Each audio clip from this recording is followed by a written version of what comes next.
honey, take this tissue and wipe those tears, honey, because you're going to be crying for a very, very long time. Because you know what I realized actually? You are never going to have better leaders than the ones you have, because oppression will always exist in your lives. It has been there for decades, from your great grandparents. They have infused this toxic belief and mentality into your brains and have somehow found a way to tell you that, oh, as long as it's coming from the family, every bad behavior should be excused.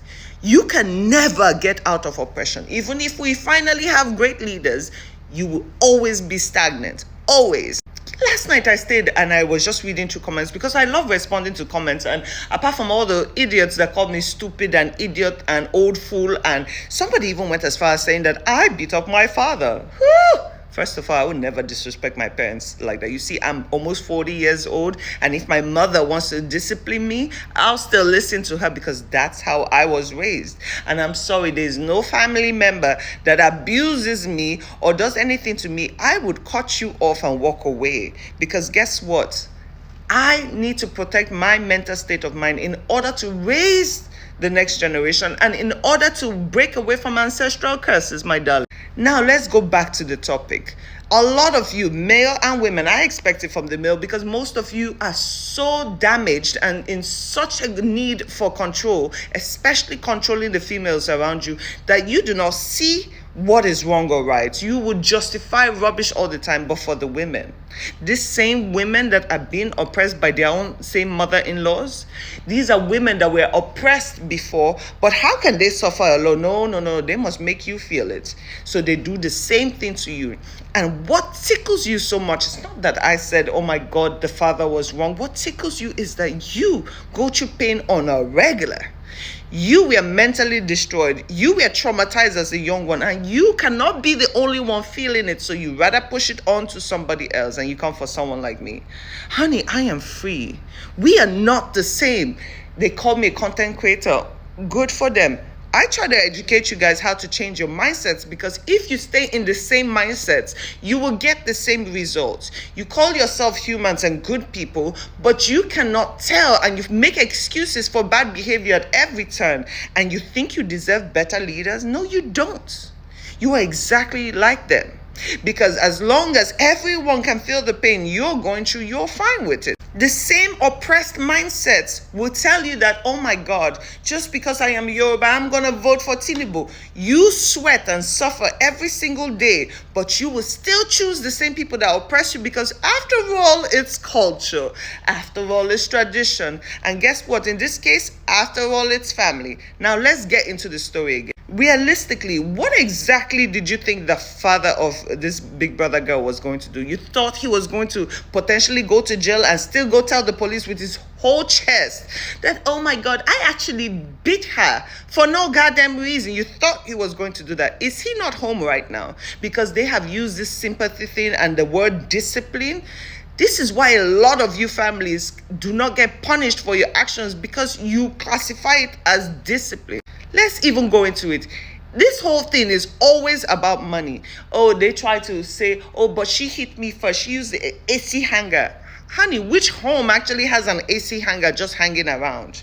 You know, the girl, okay, let's even give it to them. Maybe they were installing a new AC and somehow it fell off and whatever. She used that. A lot of you will feel like, oh, a father has the right to hit you as much as he wants and bruise you, and you shouldn't defend yourself. But the one thing that touches Nigerians the most is the idea of drugs. You guys did it to Regina Daniels also, and I mentioned that before. You saw this girl being brutalized, and instead, when the man comes out and says, but she's on drugs, you guys forgot completely why she was on the internet in the first place and decided to attack her. Oppression much? Now, I dare each one of you parents that have kids from the classes of JSS2 to SS3 to actually randomly go check your children. It's a whole thing. Most of you traumatize your children at home and act like perfect parents, and then you send your children to school in the hopes of trying to feel complete or feel special. They are on substances. In fact, I dare the government to start checking schools, because every single day there's an expulsion happening, and somehow you have pushed that narrative completely on the girl, like, oh my God, it has to be her, when majority of you parents, even people in power right now, are on serious substances. And I'm not talking about weed, I'm talking about hard substances. But no, let's ignore all that. All of you are acting perfect family. He speaks about, oh, I sent my daughter to a good school. What other responsibility do you have as a parent? That is your job. That is your job. And half of you don't even do it because, oh, you care so much about your children. You do it because you don't want to look bad to your friends and your neighbors and your co-workers. You do it for that. You guys don't hate me that I'm pointing out the truth to you. You hate yourselves because you all have to go through the same set of treatments. And why would you suffer alone? Why can't everybody be miserable like you? Look at even the case of Justice Crack. He is still in prison because he came out to speak truth. But somehow other Nigerians still found a way to say, oh no, but the military was doing right. You cannot speak bad about the military. Really? The boy who was shot live in front of everybody, somehow there's still Nigerians defending the police, saying, oh, but he could have been a criminal. Whatever happened to taking him to prison? Whatever happened to taking him to court to see the root of the case? But no, you all label people bad. A girl comes out to cry. She was brutalized and you ignored everything and says, oh, but the father said. The same father says, oh, I donated so much and I want to build something so we can give back to the poor. Oh God, can you feed yourself and your family first before you try to extend a hand? You people have this oppressed, broke mentality that, oh, just to act like a good human being, I'm going to take care of everybody first while we suffer. You want your daughter to use her funds to build something for charity, but yet you disturb her always to take care of your medical bills. And in Dubai, come on now, let's be real. You guys are here like, oh, she spent money at a wedding. How much did she spend? Did you see the bundles? They were not even high denominations. Did you see that? You're comparing that to a father that is requesting VIP treatment in Dubai. Are you guys kidding me? See, listen, take this and start wiping those tears, because listen, I promise you, none of your words actually bother me. It just annoys me sometimes, because I'm like, damn, we will never get to the end of progress. We will never fix our country, because the way we are so messed up in our heads. You guys would love to sit there and think that we are all in the same position. I am not like you. I am free. My heart is free. My brain is free. I live in the healthiest environment possible. I have friends that will flip backwards to make sure I am good.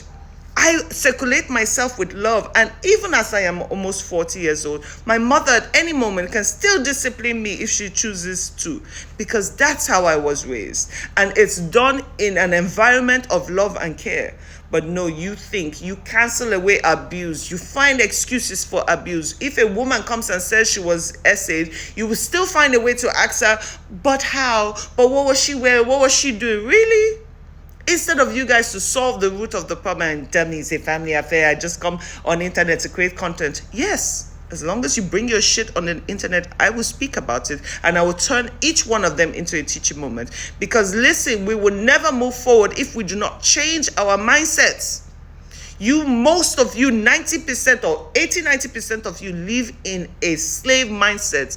You do not even treat your maids well, for the love of God. You still treat them like slaves, and you still excuse every bad behavior under the sun, and you think you're like me. We are not the same. I am free. You're in bondage. I can get up and go anywhere in the world while you stay here and rot, and you justify every bad behavior, and you put back the same terrible leaders back in power, because after all, it's culture. Una go learn long thing. This is why now I understand what VDM was saying when he said, if we protest, we do not have great leaders of tomorrow, because most of you have been oppressed by your families. You do not even know how to free yourself from bondage. There is no part in the Bible that says, it says respect thy father, but there's no part that says take insult and manipulation and be degraded all in the name of family. There's no part. Your pastors will try to tell you that you should stay and suck it up, but no. Change the way you think, or you will forever be in the same position while the rest of us live la vida loca. Trust me, we are not the same. Keep crying, honeys. Keep crying.